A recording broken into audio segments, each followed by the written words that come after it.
All systems go. Clear for liftoff.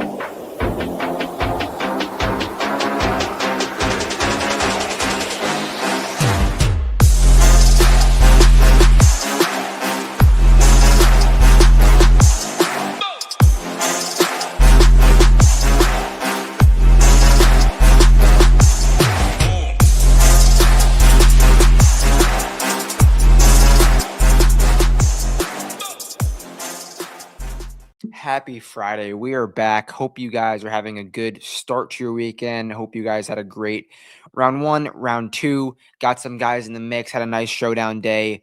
Hopefully had Bob Mack in that slate plan. Didn't pair him with our play of the day, Lee Hodges, very well, but there were some other bullets like Thorbjorn Olsen that treated us well. So hopefully you got on some of those and had a nice day. Nonetheless, about an hour ago, I did not think I would be doing this show today. I thought that round two would have been completely rained out and we would have had to not enough stuff to work with. I guess there's always enough stuff to work with to at least have a little content. But nonetheless, there are still guys on the golf course. We have a very unique scenario today and tomorrow. They might not finish everybody, but more than anything, this is going to be a quicker show, more to just explain some of those situations that could be happening tomorrow and to talk about some of the strategy I guess I would be going through. So to start off, before we get into each player from today's round, see how they did it, I want to talk about tomorrow. And it's a little bit about the weather. So I guess we'll just skip to the weather segment of the show right now. Looking at San Antonio tomorrow, it is supposed to lightning, rain, windy until potentially 3 p.m. That is not good. That is really not good. So what I think is going to be the case is they go in split tees off of holes 1 and 10 in threes, maybe out early 7 a.m. and then or maybe push everything back. Nonetheless, everyone is going to be playing in the exact same condition. So there shouldn't be much of a wind edge or weather edge per se, but the guys I think they'll be able to sneak out in the morning. And then, if they finish today at least, but which nonetheless, it's going to be guys are going to be playing in shitty weather if they even play it all tomorrow. So the majority of the golf is going to come from probably 3 p.m. to 7 p.m. The sunset is probably, I think, 7:55 Central Time over there. So they'll have enough time to get some golf in, but we don't really know what the case is. And with all this hecticness, with them maybe not even finishing round two, with Augusta on the radar tomorrow, that's going to be we have to be selective with who we're going to for tomorrow, because I do think there's going to be golfers that made the cut who even withdraw. They're like, fuck this weather. I'm getting out of Dodge. I want to just get to Georgia and prepare for the Masters. Truly. There's some guys that aren't going to do that we know aren't going to do that have to be here, that have no choice. But weather-wise, everyone's going to be playing in shitty conditions. So I don't think it matters when you tee off, where you are on the leaderboard. I think the stats matter more than the leaderboard placement, the weather placement tomorrow. So looking at round two, we saw a 64, a 65, and a few rounds of 66. Also some 67s. I want to talk about how each guy did it, what they did, and how I was wrong in round two.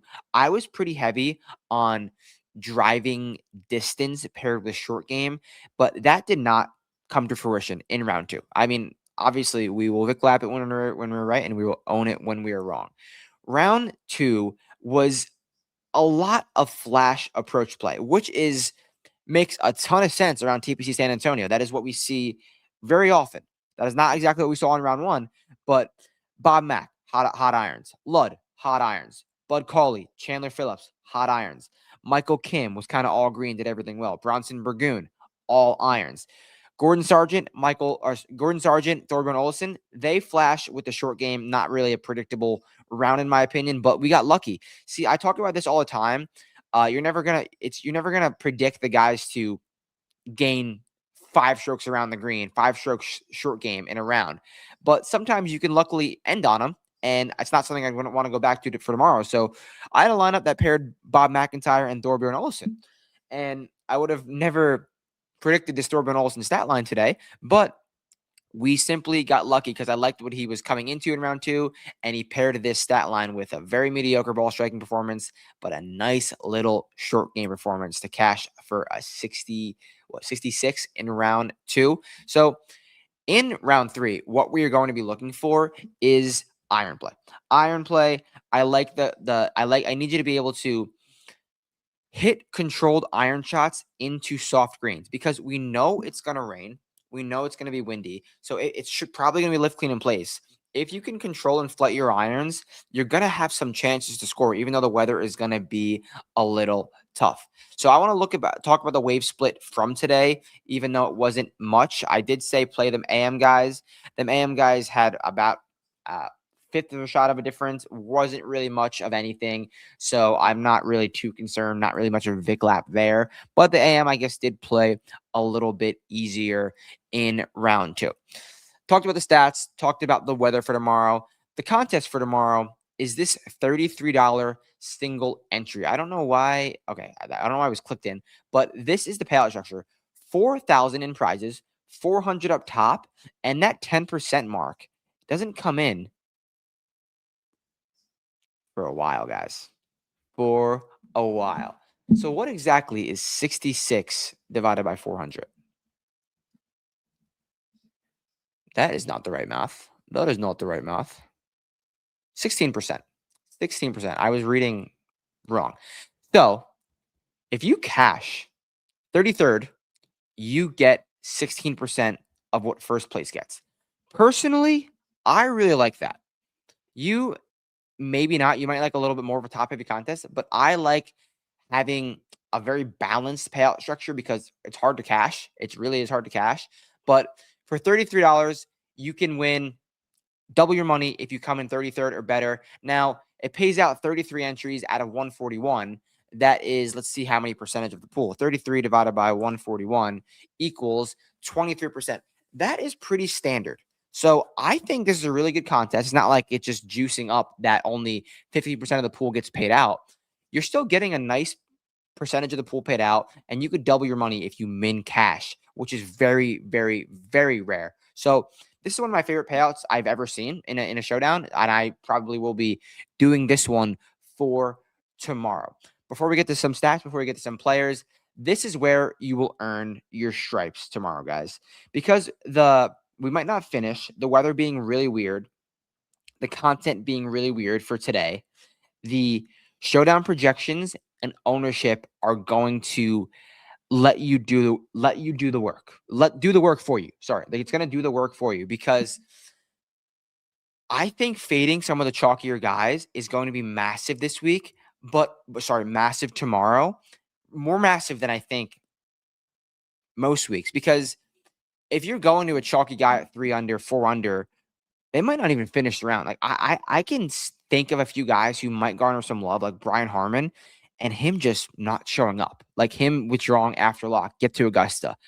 I really do believe that the projections and ownership are going to be really important for tomorrow, more important than normal. So use this code boots, get to the site, get to the showdown projections and the stone. The stone will be up.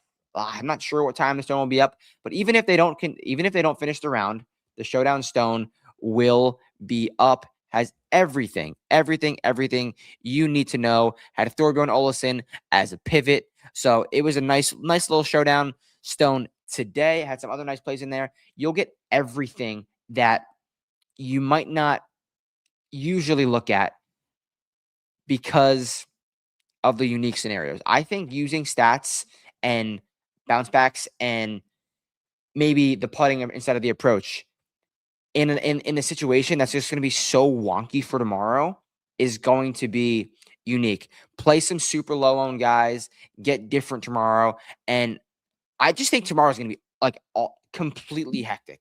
Completely hectic. One of the most hectic showdown days we've seen. Like, I wouldn't be surprised if guys towards the top of the leaderboard withdraw. Truly. Like, I feel like we've seen crazier things. And looking at the weather tomorrow, shit, we might not even play tomorrow. Is there going to be a Monday finish? I want to just get out of town early. There's a few guys that obviously can't, like the guys that are outside of the top 50 that need a win to get into Augusta. Obviously, the top 50 doesn't matter anymore, but just who aren't in Augusta who need a win, they're not going to withdraw. But some of the guys who are already in, like the Brian Harmon, I could probably list a few, but that just comes off the top of my head. Just be careful playing those type of guys. I do think it's going to happen. Let's look at some tournament stats, find a few golfers that we are on, tell you the golfer that I am on, and get out of here. Use the showdown slate plan, use the tools, and use the stone. Those three things are going to be massive, and I'll explain some more in the slate plan after. It'll be up after the show. So what we are looking for tomorrow is approach. Guys who are hitting good iron shots. I'm still not too worried about the driving accuracy. Tomorrow might be a little bit tougher because of the wind, and if it is lift clean in place, you're probably going to want some more driving accuracy. But it's some days it's the end of the world. I don't think it really is for this situation tomorrow. Especially like the distance might help you like in and into the wind. So I do want to look at a few guys who have hot approach and are long. Let's see if we could find anybody. So I'll just short by approach. This is the 2 rounds. Who comes up first? Jordan Smith, he missed the cut. Marco Penge, long, hot approach. That's 1. Long, hot approach. Ludwig Aberg. Long, hot approach. These guys missed the cuts. Jordan Spieth, Ludwig, and who's our first guy? And Marco Penge. That's 3 little ranges there too. Who else? Luke Clanton, if he can make this cut. Let's see where Luke Clanton is at. Little cut sweat action. Long and hot an approach. Luke Clanton has 2 holes left, and he's on the cut line right now. Let's see what he's doing. He's in the basically fairway on a par 5. So par this hole, par 18, or make a birdie, and he will be there. Luke Clanton, Jordan Spieth, Ludwig, and Marco Penge fit that bill of long and hot on approach. But let's go look at other guys who not necessarily are just the longest, kind of fit the bill of what I'm looking for. See who's not going to like guys that I know aren't going to withdraw that need this. Ryo Hisasane, not in the Masters. He needs a win. He plays really well here, gaining on approach. If he's hitting fairways, he'll have the lift clean in place. We know he could flight it in the wind. That's one guy. Tommy Fleetwood, a little bit concerning. I do like him, though, because he's a mutter. He loves difficult conditions. The around the green play is really hurting him this week, but we know how good Tommy is around the green most weeks. I think that will come back to fruition. He's hitting it too well. And when I was at Pebble Beach, Tommy Fleetwood was the only guy practicing in the most horrendous weather I've ever seen. So I don't think he's gonna be scared of the weather. I think he knows that if he could post difficult conditions 66 and really vault his way into like the final group for Sunday. So I'm not scared of Tommy Fleetwood. I'm more scared of these guys down here, like maybe Hideki Matsuyama, maybe a guy like I said, Brian Harmon. Maverick McNeely, like those guys kind of scare me. They really, really do. So let's find another like a hot and approach guy who can. Matt McCarty driving it a little bit better than he's been. The putter's not there, but I like the ball striking that he's bringing in. JT Poston, if he's gaining a little bit off the tee, that probably means he's hitting fairways. If he can get the putter going, I like the approach, lift clean in place. Who else up here has got a nice approach that makes sense? Bo Hostler. I feel like Bo Hostler is good for 1 pop round per Texas event. We saw it last week. I don't mind going back to him again this week. I think and he's usually a long hitter. So Bo Hostler, 1 more golfer, and then I'll go to the golfer that I am on that I think makes a little bit of sense. Eric Cole. He's losing a stroke and a half off the tee, but he's gaining everywhere else. That is probably due to a little bit of lack in distance. He usually is pretty accurate if he's hitting fairways. I like the way that the other part of this game is trending, and he is in a spot in striking distance to have a nice little check this week. I don't think Eric Cole's possible to withdraw. So Eric Cole also makes sense. Now, the one golfer that I am on is a golfer that is in great position to win this golf tournament, has never won the PGA Tour before, and has a lot of talent. That is Alex Smalley. Alex Smalley needs a win to get into the Masters. And look at this stat line. He is 54th off the tee, gaining over 2 strokes on approach and over 2 strokes putting. Nice little profile that Alex Smalley brings to the table.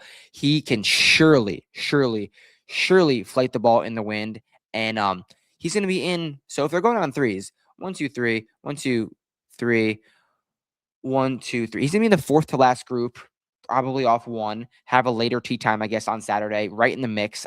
He's going to be playing with Rio and Chris Wright in a flushers group.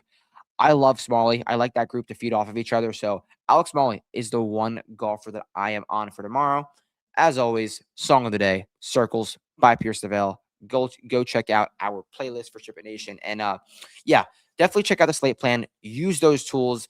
Very unique and weird day tomorrow. Be careful playing some chalk. And as always, let's chip it. Catch you guys tomorrow.